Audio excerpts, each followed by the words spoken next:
Notre invité Jean-Michel Blanquer, ministre de l'Éducation nationale, bonjour. Bonjour. Merci d'être avec nous. Les terrasses, les bars, les cafés, les restaurants, c'est bien, mais enfin l'école, c'est important. Et c'est même très important. Est-ce que tous les élèves, primaires, collèges, lycées, retourneront en cours avant les vacances scolaires le 4 juillet ?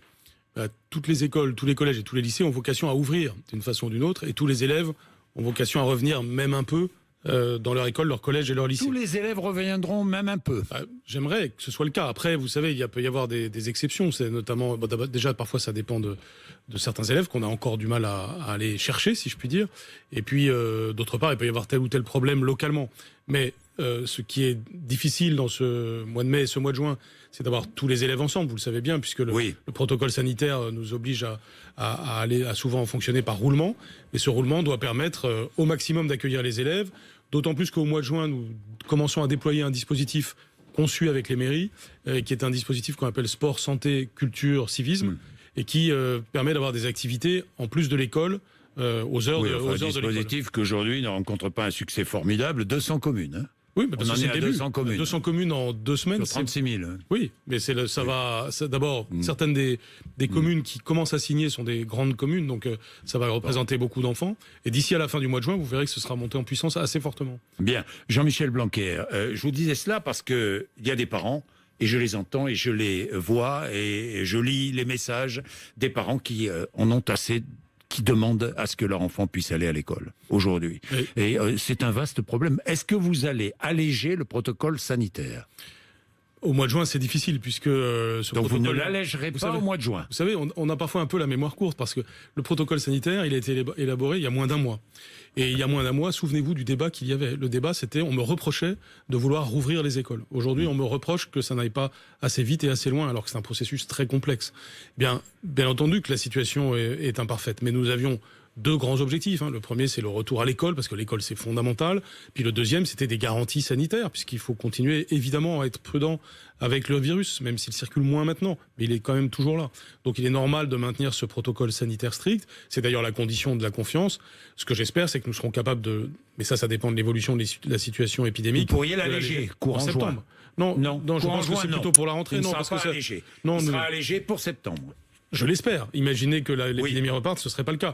Mais sinon, on l'espère aussi. Mais si les choses évoluent bien, continuent à évoluer positivement comme c'est le cas actuellement, alors oui, il faudra l'alléger certainement. Donc pas d'allègement du protocole sanitaire avant la fin de l'année scolaire et allègement probable en septembre. Voilà pour résumer. J'ai résumé même si la situation. Vous l'avez bien résumé. Sachant que nous nous préparons à tous les scénarios pour septembre, que ce soit celui avec un allègement du protocole sanitaire. Avant d'entrer dans les détails collège, école, collège, lycée, je voudrais quand même, encore une fois, relayer les inquiétudes de nombreux parents. Mais que répondez-vous à ces parents qui ont leurs enfants à la maison et qui ne peuvent plus parce que, au bout d'un moment, c'est bien l'enseignement à distance, mais c'est mieux d'être en classe et qui ne peuvent plus les garder pour des raisons, parce qu'ils ont repris le travail. Que leur dites-vous ce matin ? Et pourquoi est-ce que nous nous retrouvons dans cette situation ? Au-delà du problème sanitaire, pourquoi ? Alors d'abord, je leur dis que je les comprends, je vois très bien dans quelle situation ils sont. Donc, deux, que la situation, elle est nécessairement imparfaite. On ne passe pas d'une situation de fermeture complète des écoles, et la situation que nous avons tous connue, à une situation où du jour au lendemain, on réussit à ouvrir avec un protocole sanitaire strict. On n'a jamais prétendu que ça allait être plein et complet et qu'on réussirait tout de suite pour tous les enfants. C'était déjà quelque chose de considérable que de réussir à rouvrir. Si nous nous comparons aux autres pays européens, nous sommes parmi ceux qui le faisons le plus, le mieux. Maintenant, j'ai clairement dit que le mois de mai était un mois d'amorce, c'est-à-dire commencer progressivement à faire rentrer notamment les écoliers et un peu les collégiens. Maintenant, le mois de juin, c'est un mois de consolidation, c'est-à-dire qu'on va avoir plus d'écoliers qui viennent, plus de collégiens, plus de lycéens. Nous rectifions le tir chaque fois que nous voyons qu'il y a trop peu d'élèves qui sont accueillis dans une école, par exemple. Est-ce que les écoles pourraient accueillir davantage d'élèves, franchement ? Oui, c'est ce qui se passe d'ailleurs. Chaque jour, nous faisons progresser ce point-là. Et souvent, nous comparons certaines écoles entre eux ou certaines communes entre elles. Par exemple, on voit parfois qu'il y a des groupes qui sont trop petits. Parfois, on est allé un peu trop loin dans la constitution de groupes petits. Donc, vous avez, par exemple, 6 ou 7 élèves dans la classe, alors que le maximum, c'est 15. Donc, on peut encore progresser. Et c'est un travail qu'on fait au quotidien avec les directeurs et les directrices d'école. Et maintenant avec les principaux de collège et les proviseurs. Est-ce que vous n'êtes pas un peu indulgent avec les enseignants qui exercent leur droit de retrait, qui disent oh non, on n'ira pas travailler avant septembre? Non, il n'y a pas d'enseignants. Il n'y a pas d'enseignants qui ne soient pas au travail. Les enseignants qui ne sont pas là sont dans le travail à distance. Mais certains ne veulent pas revenir dans les établissements. Alors, certains peuvent avoir des raisons valables, des raisons de santé, ou même quand vous avez dans votre famille, dans votre foyer, quelqu'un qui est fragile par sa santé. Donc nous avons quelque chose qui aujourd'hui est ajusté au nombre d'élèves, puisque nous n'avons pas tous les élèves à la fois, nous n'avons pas non plus tous les professeurs à la fois. Mais c'est le premier facteur qui doit être la condition du deuxième et pas l'inverse. Et donc évidemment nous travaillons au retour progressif des professeurs, mais là c'est pareil que dans d'autres domaines, le retour il est forcément progressif, et puis tous les professeurs qui ne sont pas là sont en télétravail pour assurer l'enseignement à distance avec les élèves. Alors je ne vous dis pas, encore une fois, que tout est parfait partout, je ne l'ai jamais prétendu. À Paris, par exemple, c'est déjà, encore une fois, à Paris, par exemple, vous avez souligné le manque d'entrain, entre guillemets, de la municipalité. À certains endroits, je pense que la mobilisation notamment du personnel, parce que parfois ce qui fait que l'accueil est restreint, c'est le manque de personnel aussi de la collectivité. Donc à Paris, c'est ce que j'ai pu constater dans plusieurs endroits où les enfants étaient insuffisamment accueillis. C'est pour ça que je l'ai signalé la semaine dernière à la mairie de Paris. Et en réalité, depuis le début du processus, parce que je pense qu'on peut faire mieux à Paris, et c'est une question de dialogue entre le rectorat et Madame Hidalgo, mais j'espère qu'elle va travailler à cela, parce que pour l'instant, c'est vrai qu'à Paris, la situation mérite des améliorations. Oui, manque de volonté. Manque de volonté? Non, je pense que parfois c'est tout simplement une forme on fait passer un message politique sur le dos des enfants? Écoutez, j'espère que ça n'est pas ça. Non, j'espère que ça n'est pas ça, tout simplement. Vous espérez que ce n'est pas ça, mais vous pouvez le penser. En tout cas, nous avons tous intérêt à ce que le maximum d'enfants aillent à l'école, et c'est à cela qu'on doit travailler sans polémique. Bien. Collège, 95% rouvert en zone verte, 6e et 5e par petits groupes, c'est bien cela, en zone verte. Ça, tout à fait. 4e et 3e aujourd'hui? Les 4e et 3e commencent à rentrer en zone verte, et les 6e et 5e commencent à rentrer en zone rouge. Bien, orange. En zone rouge, oui. 4e, 3e en zone orange? Là, oui, les 4e et 3e. Est-ce que les 4e et 3e vont avoir des heures de cours avant la fin de l'année? Oui, la réponse est clairement oui. Simplement, on commence par les 6e et les 5e, donc c'est ce qui commence cette semaine. Et puis les 4e et 3e de zone orange, c'est-à-dire notamment Paris, la région parisienne, et puis Mayotte, et bien vont pouvoir commencer à rentrer. Parce que Jean-Michel Blanquer, les décrocheurs, on parle beaucoup des décrocheurs, souvent on les retrouve notamment en Île-de-France en 4e et 3e. C'est vrai. Et donc c'est pour ça qu'il faut que les 4e et 3e rentrent dans un temps très proche aussi, bien sûr. Vous avez tout à fait raison. Et d'ailleurs, en réalité, avec pragmatisme, nous demandons aux principaux de collège d'être capables éventuellement d'accueillir des décrocheurs de 4e et de 3e par petits groupes, déjà quand c'est possible, bien sûr. Vous savez, mon principal message vis-à-vis de tous les acteurs, que ce soit ceux de l'éducation nationale ou ceux des collectivités locales, et aux parents aussi, c'est on doit faire revenir les enfants au maximum, et on doit avoir une attention particulière aux élèves les plus défavorisés, ou en tout cas ceux qui ont le plus de difficultés scolaires. Alors, décrochage aussi en lycée professionnel, on le sait. Oui, tout à fait. Quel est le taux aujourd'hui de décrochage en lycée professionnel? Parfois, ça peut être autour de 20%. La moyenne nationale est à 4% sur l'ensemble des élèves, mais en lycée professionnel, c'est légèrement au-dessus de 20%. Donc, on doit, et dans certains endroits, c'est plus que cela encore. Donc, il y avait une urgence des lycées professionnels, je l'ai dit et répété très fortement depuis plusieurs semaines, et c'est pour ça que j'étais content qu'on puisse prendre cette mesure d'ouverture des lycées professionnels. C'est désormais une réalité, et là aussi, mon message aux proviseurs, c'est le volontarisme au service de nos élèves. 643 000 jeunes, 40% des lycéens, le lycée professionnel. On l'oublie souvent, malheureusement, on en parle beaucoup moins. On parle toujours au maximum, mais c'est vrai. Alors là, lycée professionnel ouvert, tous ouverts? On est d'accord? Oui, tous ouverts. À partir d'aujourd'hui. À partir d'aujourd'hui, tous ouverts. Alors parfois c'est la pré-rentrée aujourd'hui, et en zone orange avec des flux qui sont plus légers, mais le principe c'est tous ouverts. Oui. Et en zone orange, les lycées généraux? Comment ça va se passer? Alors, là aussi, c'est tous ouverts, mais pour des entretiens individuels. Si vous voulez, il va se passer au mois de juin, notamment pour les lycéens, quelque chose de différent de ce qui se passe habituellement. Moins d'heures de cours, mais plus de personnalisation. Des entretiens individuels, une projection dans l'année prochaine, puisqu'il faut faire le point sur là où ils en sont. Certains ont très bien... C'est-à-dire qu'un élève aura un entretien avec son prof, quoi. Voilà, exactement. Comme un cours individuel, comme un cours... comme un entretien à la fois pour faire le point de bilan de compétences, d'une certaine façon, et puis conseil pour la suite. Et ça peut être extrêmement précieux. Notre objectif, c'est d'avoir un raisonnement sur 2 années maintenant. C'est-à-dire, il y a l'année 2019-2020 qui a été très particulière, et puis on a l'année 2020-2021 qui doit même une année où on permettra de rattraper certains retards, puis de tenir compte de ce qui s'est passé précédemment. Bien, les internats seront tous ouverts? Alors oui, mais selon le protocole sanitaire qui est assez strict aussi, alors parfois dans certains cas ça va amener à ne pas ouvrir l'internat, mais l'objectif c'est qu'ils soient tous ouverts et en respectant le protocole. Les enfants handicapés, je ne les oublie pas, seront-ils tous accueillis ? Ils ont vocation à être tous accueillis. Alors, chaque handicap est un cas particulier, mais nous avons évidemment voulu que ce soit une priorité. Ils sont prioritaires, affichés comme tels depuis le début. À partir de cette semaine, nous aurons réouvert ce qu'on appelle les ULIS, donc les unités qui sont spécialisées pour l'accueil des élèves en situation de handicap. Donc 100% des ULIS doivent avoir ouvert cette semaine, sachant qu'on est déjà à 80%. Mais l'objectif, c'est effectivement cet accueil prioritaire. Certains handicaps rendent les choses peut-être parfois plus compliquées pour qu'on réussisse cette intégration, mais l'objectif est là et nous avons beaucoup travaillé avec Sophie Cluzel et le monde associatif pour que ce soit une réalité sur le terrain, avec la mobilisation de nos AESH, de nos accompagnants, pour revenir le plus possible à la normale, sachant qu'on revient de loin sur ce sujet avec ce qui s'est passé. Alors j'imagine que vous préparez déjà la rentrée, on en parlait tout à l'heure, évidemment que vous la préparez.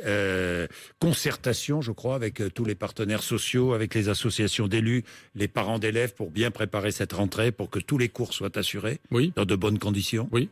L'objectif, c'est d'être dans une concertation maximale. C'est ce qui va caractériser ce mois de juin. C'est une concertation très large avec les organisations représentatives, avec les parents d'élèves, avec les élèves eux-mêmes d'ailleurs, les élus bien sûr, pour préparer cette rentrée du mois de septembre avec les différents scénarios, en tirant aussi les enseignements de ce que nous avons vécu avec la période de confinement. Je pense en matière numérique en particulier, tous les progrès que nous pouvons faire. Et puis je pense aux pratiques sportives et culturelles. Nous voulions de toutes les façons, indépendamment de cette crise, développer le sport et la culture à l'école. Et donc, vous voyez, au cours de ce mois de juin, vous aurez des petits groupes d'élèves de 15 qui vont aller au musée. Est-ce qu'on peut imaginer un jour ce qui se fait partout, pas partout, mais dans de nombreux pays, c'est-à-dire que des études jusqu'à 12h ou 14h, et puis ensuite du sport? Oui, bien sûr. C'est un objectif. C'est un objectif, oui. On a lancé une première expérimentation l'année dernière qui concerne quelques établissements. On l'a fait avec Roxana Maraciné à nous pour que aussi les acteurs du sport s'impliquent là-dedans. Il y a la dynamique Paris 2024 qui fait que on crée de plus en plus de sections sportives, que l'on veut développer le sport à l'école. Une sorte de mi-temps. Est-ce qu'un jour on peut imaginer des enfants en France, avoir un mi-temps? Alors mi-temps, pas au sens où il y aurait une diminution des heures de cours, parce que vous savez, mon grand principe, c'est quand même de maintenir une forte exigence. Et mon objectif, c'est de rehausser le niveau. Mais on rehaussera d'autant mieux le niveau que les enfants seront épanouis. D'où l'importance des activités sportives plus importante que ça n'est le cas aujourd'hui, et puis les activités culturelles. Et donc aller au musée, profiter du conservatoire local, la musique par exemple est essentielle aussi, donc c'est pour ça que je mets ensemble ce sujet sport et ce sujet culture. L'école doit être un plaisir, le plaisir d'apprendre, parce qu'on se structure l'esprit, on apprend des choses, et puis en même temps, on s'épanouit avec les autres, d'ailleurs, avec du sens du collectif. C'est l'objectif de l'école, et il se résume ainsi, et donc la place du sport et de la culture vont se développer. La crise nous oblige un peu à accélérer ce qu'on devait faire de toute façon sur ce sujet. École ouverte, colonie apprenante, parcours buissonnier, accueil de loisirs apprenants, ça ce sont de jolis mots, alignés les uns derrière les autres. Oui, mais moi j'ai une question simple, qui va enseigner aux enfants? Ça c'est pour cet été, hein, on est bien d'accord, mais qui va enseigner aux enfants ou qui va les encadrer? Alors, il y a plusieurs catégories d'encadrement, mais il y aura fondamentalement, dans une grande et belle tradition de l'éducation nationale, des professeurs volontaires, et puis, d'autre part, les éducateurs qui ont déjà l'habitude, évidemment, d'encadrer les colonies de vacances.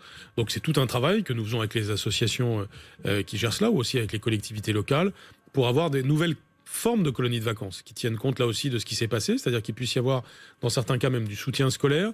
Nous allons avoir l'opération école ouverte qui fait qu'on va avoir des écoles, des collèges et même des lycées pro justement qui seront ouverts pendant l'été. Vous voyez, on va faire un été pro, ça voudra dire que vous aurez certains lycées pro qui seront ouverts avec des ateliers, un atelier de cuisine, un atelier de menuiserie, un atelier de charpenterie, tout ça pour arriver à ce que d'abord certains rattrapages puissent se faire, qu'on puisse valoriser l'enseignement professionnel, et puis qu'il y ait des élèves qui, n'étant pas en vacances, puissent quand même avoir des activités. Et puis il va y avoir ce que vous avez appelé vous l'avez rappelé, les parcours buissonniers. Ce sera une façon très originale d'inventer des nouvelles colonies de vacances en petits groupes, c'est-à-dire des enfants qui partent sous la tente, souvent, en milieu rural, dans leur région. Il y aura du soutien scolaire aussi. Si j'ai un élève un enfant qui est en difficulté, il pourra aller à l'école la plus proche ou au collège le plus proche pour avoir du soutien scolaire. Absolument. Et vous aurez du soutien scolaire, notamment la dernière semaine d'août, pour les élèves de CM2 en particulier, mais même pour tous les élèves de l'école primaire. Bien. Les concours de l'éducation nationale. Je voudrais vous poser une question parce que là aussi j'ai été interpellé. Pas d'oral pour les candidats au concours externe, mais oral pour les candidats au concours interne. Il y a là une vraie différence, franchement, une inégalité. Est-ce que vous pouvez nous annoncer ce matin que les admissibles au concours interne seront admis? Les admissibles au concours interne, alors c'est peut-être un peu difficile à comprendre pour nos auditeurs, mais ce sont les personnes qui travaillent déjà pour l'éducation nationale. Exact. Soit parce qu'ils sont contractuels, soit parce que par exemple ils ont un CAPES et qu'ils veulent avoir une agrégation. Voilà. Donc ces personnes que je regarde avec beaucoup d'attention, qui sont aujourd'hui 8000 admissibles. Qui ont envie en plus, mais bien sûr, ont envie d'enseigner. Mais bien sûr, mais en même temps c'est mon devoir d'avoir une certaine exigence pour leur entrer dans le métier. Donc on est en train d'arriver à une solution qui permettra d'avoir à la fois les admissibles, la première moitié admise et les autres sur une liste complémentaire, ce qui permettra de recruter une bonne partie d'entre eux tout au long de 4000. 4000, puisqu'ils sont 8000 admissibles. Bon. Il devait y avoir 4000 admis à la fin. À la rentrée. La moitié. Et donc, nous allons avoir un système qui permet d'éviter d'avoir cet oral de septembre. J'ai entendu ce qu'ils m'ont dit. Il n'y aura pas d'oral, donc? Non, parce que tout simplement, on a discuté, on a regardé comment faire. Très bien. L'objectif, vous savez, c'est à la fois la bienveillance et l'exigence. Alors, combien la bienveillance vis-à-vis de chacun, la moitié, c'est-à-dire 2000. Non, c'est 4000 sur les 8000. Oui, bon, d'accord. Ben, voilà une bonne nouvelle. Bien, j'ai une autre question. Les fameuses primes. Jusqu'à 1000 €, vous avez dit. Hein. Combien? 65 000 personnels de l'éducation nationale. Bon, jusqu'à 1000 €. C'est-à-dire qu'il y aura des primes de 330, 660 et 1000 €. Exactement. Exactement, c'est bien cela. C'est bien ça. À qui? C'est déjà pour tous les professeurs qui se sont investis dans l'accueil des enfants de personnel soignant. Hein. Chacun le sait, pendant toute la crise, pendant les 2 mois de confinement, tous les jours, y compris le samedi et le dimanche, vous aviez les enfants de soignants qui étaient accueillis dans les écoles, parfois les collèges, et nous avons ainsi pu traverser la crise grâce à ces professeurs investis. Il est normal aujourd'hui de les remercier. Quand cette prime? Alors, je ne voudrais pas trop m'avancer parce que les histoires de paye sont toujours compliquées, mais je crois que ça devrait être sur la paye de juillet, mais sur la paye de juillet. Je dois vérifier ce point. À propos de rémunération, parce qu'il va bien falloir reposer la question, hein, j'ai regardé encore les chiffres, ce sont des chiffres du ministère, hein, 42 $ pour un enseignant français par heure d'enseignement. Hein. 42 $, c'est en dollars. C'est en dollars, c'est regrettable. Bon, mais d'accord, mais bon. Dernière étude, 49 pour un Italien, 56 pour un Portugais, 68 pour un Néerlandais, 93 pour un Allemand, presque le double. Presque le double. Moyenne de l'OCDE, 56 $, moyenne de l'Union européenne, 55 $. Nous sommes en dessous de tout. C'était compris dans la réforme des retraites. La négociation était englobée dans la réforme des retraites. Est-ce que vous allez la reprendre? Oui, bien sûr, je vais la reprendre en cette fin d'année scolaire, maintenant que les choses reprennent leur normal, d'ici à la fin du mois de juin, de façon à ce qu'on ait des discussions avec les syndicats, qui d'ailleurs non seulement concernent le sujet de la rémunération, mais plus généralement l'exercice du métier. On a dit tout à l'heure sur l'épanouissement, ça vaut aussi pour les professeurs, il faut que leurs conditions de travail soient meilleures. On a des sujets par exemple de médecine du travail, on a des sujets d'organisation du temps. Simplement, il faut que ce soit dans une vision complète et systémique pour tout simplement moderniser notre école. Donc il faut mieux payer nos professeurs et il faut le faire aussi dans le cadre d'une carrière plus souple, où ils peuvent davantage faire de choix. Négociation salariale ouverte, globale, on est bien d'accord, des conditions de travail, rouverte avant le mois de juin, on est bien d'accord. On la sort de la réforme des retraites. Oui, il y avait depuis le début. Des retraites, d'ailleurs, qui... depuis le début, il y avait une dimension... Alors, je ne suis pas ministre des Affaires sociales. Non, mais j'ai compris. Et bien sûr, il y aura des décisions à prendre en la matière, et il ne faut d'ailleurs pas jeter le bébé avec l'eau du bain, mais par contre, ce qui est certain, c'est que le sujet de la rémunération est un sujet qui se posait en soi, et que nous allons donc reprendre tranquillement, avec sa dimension indépendante. Il y avait une dimension dépendante des retraites, c'est vrai, mais il y a une dimension indépendante des retraites pour notamment valoriser les débuts de carrière. Je suis très attentif à ça, ne serait-ce que pour l'attractivité du métier pour les jeunes, et donc les salaires des plus jeunes doivent augmenter. Bon, vous n'êtes pas ministre des Affaires sociales, mais vous avez été professeur de droit public et vous avez dirigé une grande école de commerce qui s'appelle l'ESSEC. Est-ce que baisser les salaires pour relancer l'économie, c'est une bonne idée et une bonne solution ?